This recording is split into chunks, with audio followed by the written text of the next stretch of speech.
At some point in the life of your security system, you may have to replace the batteries in your window contacts. The battery life of a window contact can vary based on a number of factors, such as high traffic areas and extreme temperature environments. Your window contact is equipped with a low battery technology that will send a low battery signal to your keypad to alert you before the battery gets too low.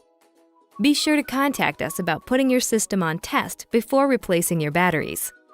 Your window contacts are made to remain closed tight, but are also simple to open when needed. Insert a small screwdriver into the notches on the side of the window contact and gently lift to remove the cover. Remove the old battery and replace it with a fresh one. Be sure to insert the battery in the correct orientation. Snap the lid back on the window contact and perform a sensor reset at your keypad in order to clear the low battery message. Once the sensor reset is complete, be sure to contact us about taking your system off test. Window contacts use 3-volt lithium batteries CR2430, which can be purchased at any electronics retailer or directly from us. Be sure to recycle your used lithium batteries in accordance with your state and local guidelines. If you have any questions or problems with your system, feel free to give us a call.